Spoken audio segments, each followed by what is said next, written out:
Hey everybody, welcome back to Northernlion Plays the Binding of Isaac Afterbirth.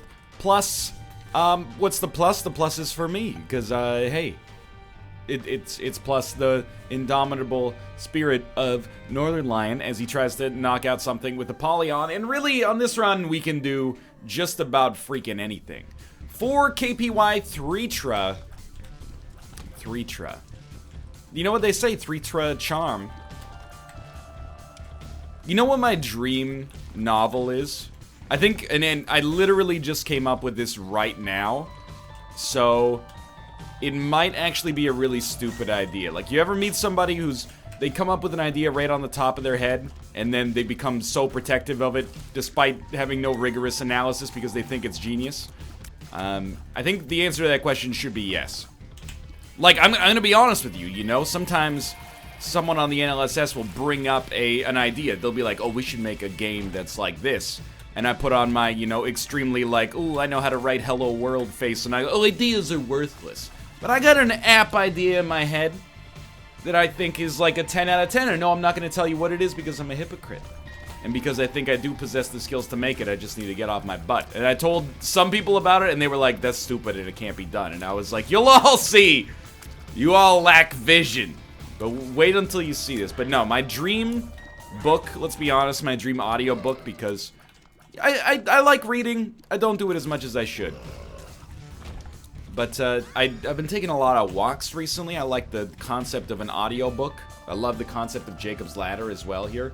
Not the book Jacob's Ladder, which as I understand it is a psychological horror deep dive into the darkest parts of man's psyche. But either way, what about a book that analyzes idioms like third time's a charm and then provides actual data or at least interviews with academic professionals to determine and analyze whether or not that idiom's true? Because I was thinking, you know, there might be like a mental cognitive reason for why third time's a charm. I mean, it might be completely, you know, myth busted, right? But it might actually make sense. Maybe, you know, on the first time, the human brain, you know, it can't handle it. It goes, oh, I don't understand. There's too much novelty here. I think there's only one possible, there's a few possible locations for the secret room, but not many. But let's go to our shop instead, actually. We might be able to get something in there. The first time, you're like, I don't know all the factors. Then the second time, you build on what you learned on the first time. And then the third time, you got enough information to potentially succeed, you know? I wouldn't be surprised if third time's a charm turns out to actually be fairly, I'm not going to say always correct, but if it turns out to have some value behind it. Same thing with beginner's luck, you know? I think that despite them seeming at odds with one another, I do think that beginner's luck might have like a mild, wait, is that like a super tinted rock there? You see the X on that, right? I see the X on it at least. And if I'm seeing things that nobody else is seeing, I'm either in trouble or you're all in a great deal of trouble. So I haven't been known as the most observant player in this game. But I think with beginner's luck, like, you ever get, like, just good enough at a fighting game to be mad, but not good enough to actually beat other good players? That's, like, my perfect example of beginner's luck. Because you play, like, you know, 30 hours of Street Fighter, and then your friend comes over and you're like, hey, let's play this, it'll be fun. Really, I just want an excuse to stomp you, though, and then be self-righteous. Like, yo, bro, you should have practiced before you...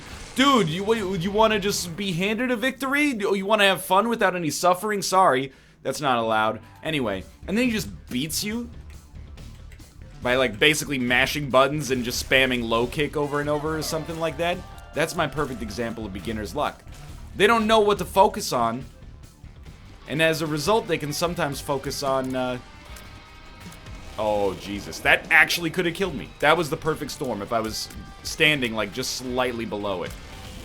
Luckily, I wasn't, but still. Anyway, I digress here. That's my dream audiobook. I'm not saying you should write it, or, you know, I guess you write an audiobook, and then it becomes a book, and then if it sells well, probably your email inbox fills up with people that'll just read the audiobook for you, and then, like, submit it to Audible and only take, like, 95% of your sales. I'm not suggesting you should do it. First off, you gotta be qualified. I'm not suggesting that you're an unqualified lot watching these. That was a really good Void, actually. We got basically the equivalent of 2 tiers upgrades. But, you know, you can't just be like, I've got a good idea for a book that's non-fiction, I'm gonna write it. You know, you gotta do the research first. Secondly, I don't know about the whole book industry these days. But if you wrote, like, Ready Player 2, you might be okay.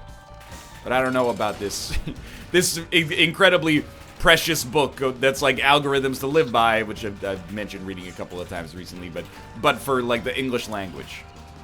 I don't know, an analysis of idioms. You gotta come up with a good title for it, is the first thing. It would be like, you know,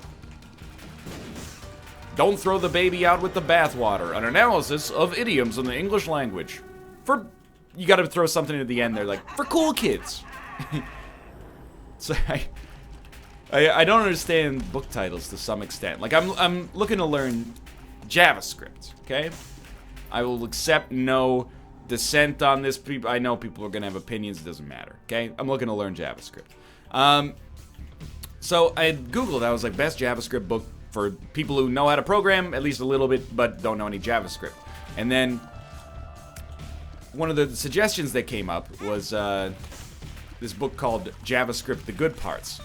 And then I went to the Kindle store. Please don't have enemies in here. Thank you. I went to the Kindle store on Amazon, and they didn't have JavaScript: The Good Parts, but what they had is no Spirit Hearts, huh? Hierophant? Oh, he's done it. Genuine excitement. What they had was JavaScript: The Good Parts: The Good Parts. I was like, am I really gonna pay you $28 for this book? The answer, 28 Canadian dollars, admittedly, which, you know, the dollar's coming back up. It used to be, oh, what is that, like, 4 American dollars? Yeah, it used to be, like, pretty, the exchange rate for, like, at least the past 2 years has been pretty bad, but it's coming back. We're not quite at par yet, but honestly, I like it when the Canadian dollar's, well, when it calls me Big Papa for one, but I like it when the Canadian dollar's bad because it makes me essentially, like, get a huge raise for no reason despite working the exact same amount and probably, if anything, growing more talentless by the day. Making my skills worse. So the answer is yes, I did buy JavaScript: The Good Parts: The Good Parts. I think it might just be an error in the way that book is titled. And then I read like 100 pages of it and I was like, oh wait, you gotta... it's not particularly good there. You gotta know HTML and CSS to learn JavaScript? No. So I got started on that. Not that this is like Northern Lions, you know, daily vlog of how Free Code Camp is going, but the answer is swimmingly because the first, like, part of that is extremely easy. But anyway, let's move on here. Dude, I gotta level with you. We have such an Isaac backlog right now because for years I've built up the habit of recording enough Isaac to build a backlog while sustaining 2, 3, or 4 videos per day of Isaac exclusively. Now that we're down to 1 Isaac video a day, I can put in like a half a work day once a week, and that's enough Isaac for that week. And I'm accidentally working way too much specifically with respect to Isaac, and now I'm realizing, you know, if I reprioritize that time, Let's Look Ats can come back, you know, more random streams can come back. It's taken me a while to adjust to this, and it hasn't been like, you know, 2 years of 1 a day Isaac to learn this. Wow, you are so lucky with your placements there. But still, it's been an adjustment period. Oh, you gotta. And then you just suck that up, and that seemed pretty good. I do really, really want to get, I hate this. Really, really want to get a Zigga Zigga Ah. That is our second secret room. But yeah, no, I really want to get into that second secret room is what I was going to say. And then the other thing that I was suggesting, oh, it was totally worth it despite being very scary. Let's get the heck out of here. Is that it's nice, you know? I've built up, again, these habits that I've lived my life by. It's like I got used to eating a Big Mac every single day. And now I'm over here, like, having, you know, garbanzo bean salads for lunch. Takes me a while to figure out, you know, to adjust to get homeostatic with that, if that makes sense. But I'm hopeful that, you know, doing one Isaac video a day, I think it's going to accomplish, especially with the new save file, it's going to accomplish a couple of things, ideally for me. One is, it allows me to, you know, reintroduce more variety to the channel, which I think is important. I don't think the channel's in a bad state, but people are like, you know, it'd be nice to have more variety. I am an idiot there. And I don't disagree with you. Hey, it ended up being, maybe a wash, but that's fine. And the other thing is that it kind of like concentrates the Isaac, you know? Let's use a Kerbal Space Program analogy. There might be like a little bit of evergreen fuel for the Binding of Isaac, like people who will always either like watching the game because they love the game, or like watching the game because they like what it does to my commentary. It goes off into non sequiturs. You know, it's kind of like a vlog without the V part, you know what I mean? And that's cool. I like that, but you know, I don't want to burn it all up. I think I got a lot of tweets in particular from people that are like, I stopped watching Isaac completely, but you know, now that there's a new save file and only one episode a day, it seems easier to kind of stick with it and make it part of the routine. I understand that. You know, if you go away on vacation, maybe you pride yourself, you're the kind of person who like needs to see every single episode of something in order to feel like you're up on it. Well, you know, if you go away for a vacation for like 4 days and there are 4 Isaac videos a day, that's like 16 hours of Isaac to catch up on. I think we should take this in this case. That's tough. That's not an easy job. Oh, I mean, from an employment standpoint, it's kind of an easy job. Just have it on in the background while you know, do other stuff. But it's a gargantuan task, is what I should be saying. This is a little bit more on the sane side, which I think is important. But regardless, we're moving along here.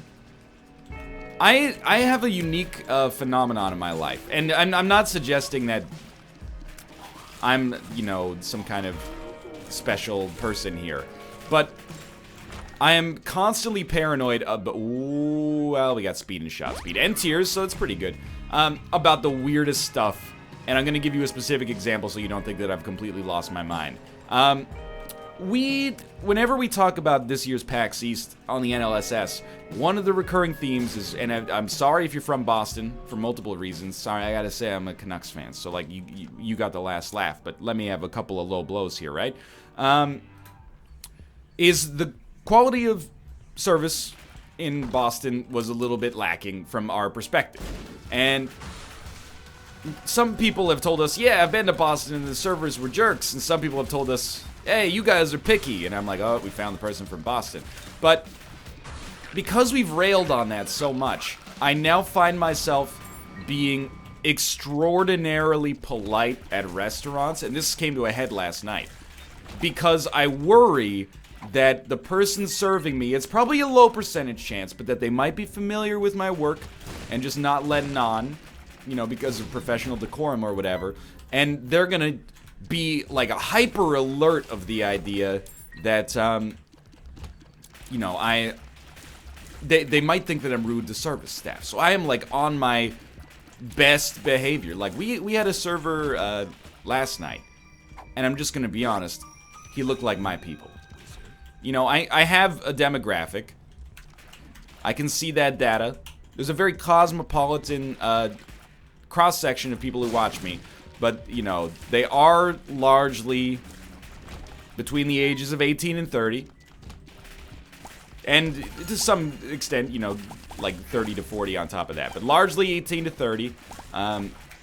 Or lying about their age in the YouTube account settings, I guess. They're largely male. Like 91% male or something like that. And I think, you know, I'm making inferences, but you gotta be a certain kind of person to watch this sort of content that I make. Like, I'm definitely not the kind of guy who's like, you know, top 5 sweet lowrides. We don't want to suck this up, unfortunately. I'm gonna stick with this, even though telepathy's lovely. I make content that is meandering, and I mean that as a negative, verbose, a little bit esoteric, abstract. I mean those as positives, irreverent.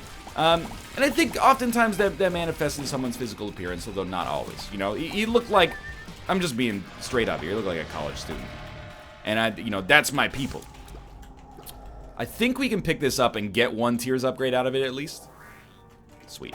And we're kind of rushing here, so let's slow down and go to our cursed room. I think we can afford it now. Not to mention, you know, donate on our shop maybe a little bit.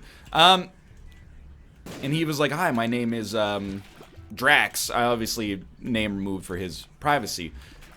And I'll be your server, like the first person who came to take your order is like going off for the night. So we'll, you know, let's get it sorted. And he was kind of like, he was making confident eye contact with me. And that's not weird, that's not unusual. And I think, you know, a prouder man might think that, you know, he was trying to come on to me. That is not the expectation that I had in the least. Because I'm aware of, myself. What do we get? Nothing? Oh, we got the pill, right?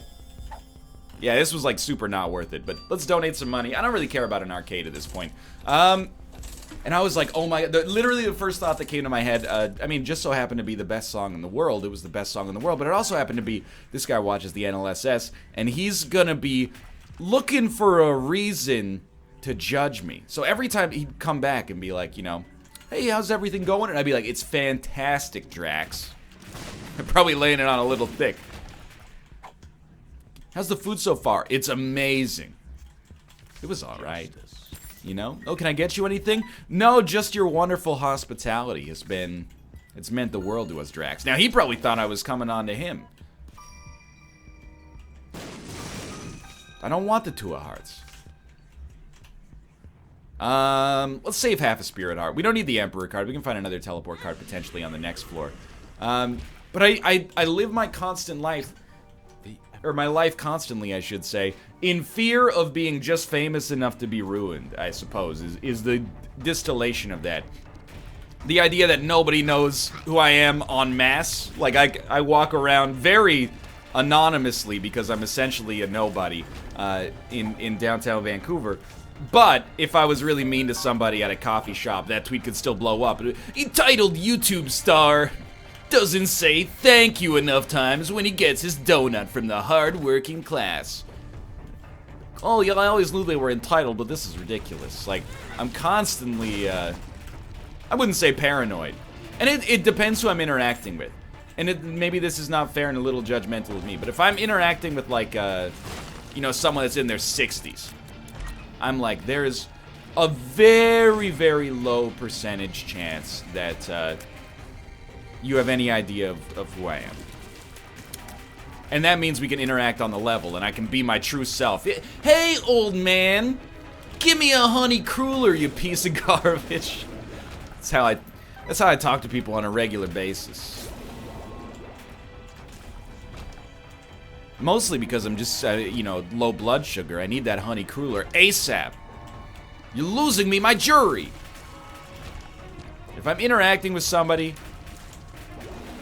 I don't know, you just kind of see something in their eyes sometimes where I'm like, this guy or this girl knows so much more about me than I know about them.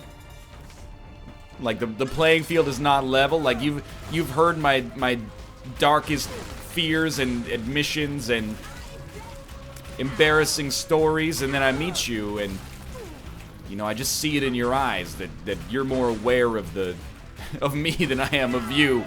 And I'm like, I gotta be particularly nice here, or this could all go wrong. Sure, I'll take Dark Matter. We got 12 damage. Things are looking great. I don't love many of these items right off the bat. I think we should just suck them all up. That was a surprisingly, like, not that valuable suck there. We got, like, a little damage. Shot speed, essentially, like, completely irrelevant. I'm asking this question from an honest standpoint, okay? How do you walk? What are the rules of the sidewalk the same as the rules of the road? Because I've been going through this, you know, for years. I'm a fast walker. I'm not the fastest walker. I have walked with people who walk faster than me, and I find it unpleasant. Wow, that didn't even raise our tier rate. I have walked with people who walk faster than me. I've fire walked with people. And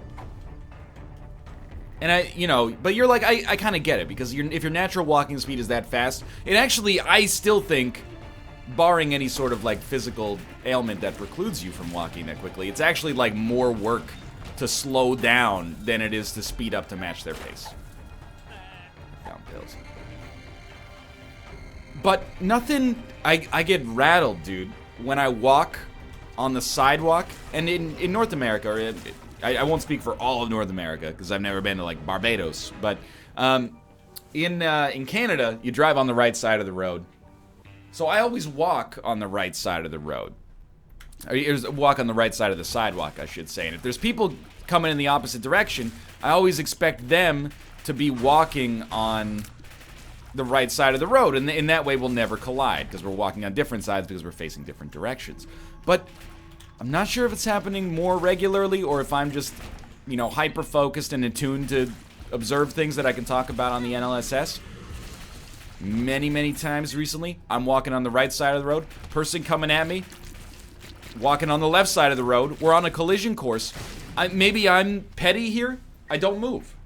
I'm on the right side of the road, near collisions. And these aren't people, because I mean, if I wanted to be extremely like, oh, millennials are killing the walking industry voice, you know, I'd be like, oh, they're always looking at their cell phone, playing Digimon Go or whatever. No, but these are people that are like just walking, not looking at their cell phone. I don't understand, like, maybe it says something about me. My first reaction is like, are you from England? Are you from England and you just haven't adjusted? That's what's weird about being in Japan, is that, like, they walk in Tokyo, they walk on, I can't remember which one's which now, but I'm pretty sure in Tokyo they walk on the left side of the street, and then they, you know, stand on the right side. This is for like escalators in particular. And then in Osaka, they're just like, nah, we do it the opposite way here for no reason. That's like 20% of me being in Japan is adjusting to what side of the street to walk on, so I don't feel like I'm being a stick in the mud for the people who live there. And I'm in my city. People are walking on the wrong side of the road, but am I wrong to not get out of the way? Someone's got to get out of the way, or we're going to collide. If it comes down to like the final second, I'll get out of the way, because I'm not going to bump into a stranger on the street to prove a point. You know, I have better things to do with my time. Not many better things to do with my time. I mean, again, the Isaac backlog's getting pretty long here. But I got better things to do with my time. So I don't know if it's like they're trying to like convert. I think we should just take it. It should give us it didn't give us a tiers upgrade, but we broke the cap. We needed the HP regardless. I thought that we needed the HP in advance of the deal with the devil anyway. We'll get a deal with the devil next floor to get back to permanent Polaroid invincibility. Either way, we probably want to do the Hush fight, really, because we can knock it out on this run. Are they trying to like make us a left-walking country? I stepped on the button. I'm just saying. Or is it like an ego thing? Because I'm just going to be honest with you here. I've made a lot of sweeping generalizations about, you know, age and gender over the course of this video. Why stop now? If I'm walking on the sidewalk and coming the other way is like young 20s dude with an Affliction shirt, and he refuses to get out of the way, I'll take it. I do think that that's kind of like a, you know, that guy's like, check it out, dude. I just totally like turn that guy into a beta. Like, I'm fine with that, whatever. You think you'd turn me into a beta. I'm a married man. What are you doing? Getting your Honda Civic that's got a freaking, you know, the shocker symbol on the back. 2 in the pink, 1 in the stink, bro. By the way, does anyone know what the pink looks like? Because I've never seen it. Either way, I don't know why that has to be a surfer, bro. That says something about my innate biases, I suppose. And that's fine, you know, that's life. Life is that there will always be dudes try to, you know, give you like a super strong handshake because they think that it makes them like a bigger man. It might seem like I'm basing that off of recent politics, but I know I've known many people like that in my day. You know, a firm handshake is one thing. A handshake that becomes a dominance game is some like door-to-door vacuum cleaner salesman madness, in my opinion. Either way, some Uncle Rico garbage. Okay, I may die here, just from walking on nonsense, so how about we just don't instead?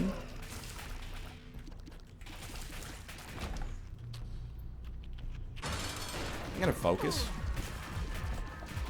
This isn't how I go.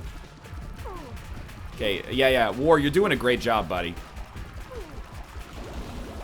That was the most important dodge of our lives. So I'm gonna go ahead and say we're not gonna go to the Hush fight.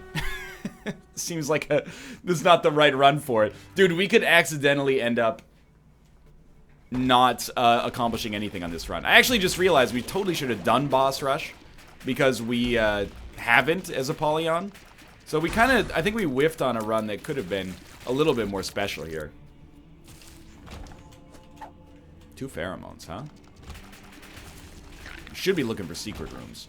What was I even talking about? But if it's like, you know, a 30-year-old lady just walking in the other direction, I don't think she's trying to like exert a level of dominance over me. Maybe that's naive of me. I honestly don't know. I don't understand the whole walk. Maybe they're just, you know, lost in their head. You know, people have other things to worry about rather than, you know, whether they're following the correct walking etiquette on the street. And it says something about how sheltered a life I've led, that as I walk down the street, my #1 concern is, you know, am I fulfilling the rules of society correctly? You know, other people have got, you know, various other things to worry about, I suppose.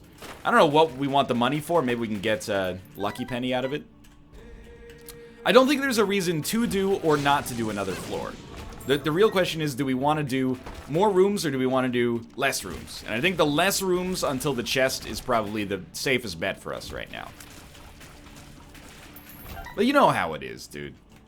Everybody makes assumptions based on people, correct or incorrect, about various factors.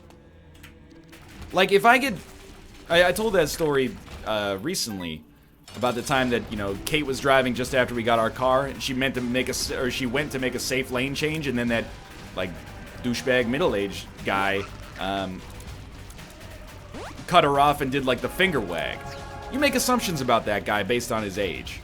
You know, you would assume that anybody who did that would be an asshole, but because it was like a 50-year-old, your first assumption is like, wow, that dude's got a tiny schlong.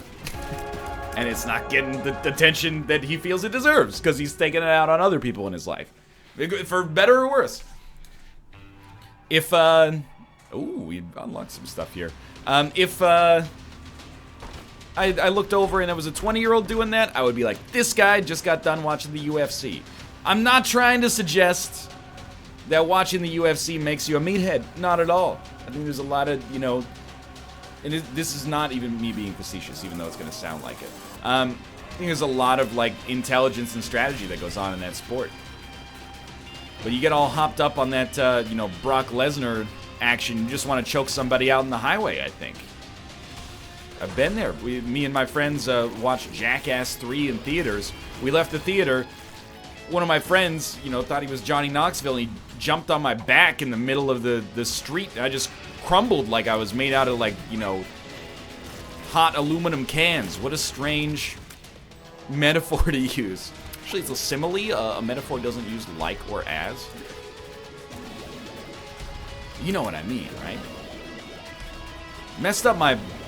I can't even remember what it messed up, but my back didn't feel right for like 3 weeks. But then I bounced back because I was 20. We still could die. I think we've played pretty well, but we are guilty of doing what I always do on these runs, and that's going way too deep and trying to keep all the blood in my head instead of going under again. I know I'm getting a little bit older because the songs I liked when I was 13 are now on the radio, and like this radio station in Vancouver that we listen to as a compromise is well, like if I'm in the car by myself, Bluetooth on, Contraband, the best of Men at Work, you know? I can't get to sleep. But for both in the car, we listen to this radio station. They do like a two new, one old sort of setup. Can't do it anyway, so we're done. So I always like, in the news section, I'm like, I don't know this song, but it's Bruno Mars and I find him affable, so I like it. And then, you know, in the nostalgic song, I'm like, this is a jam! This is a banger. Anyway. Thanks for watching. I hope you guys enjoyed the episode. If you did, click the like button. Helps out a great deal. And of course, subscribe if you guys want to see more in the future. But for now, thanks for watching, and I will see you next time.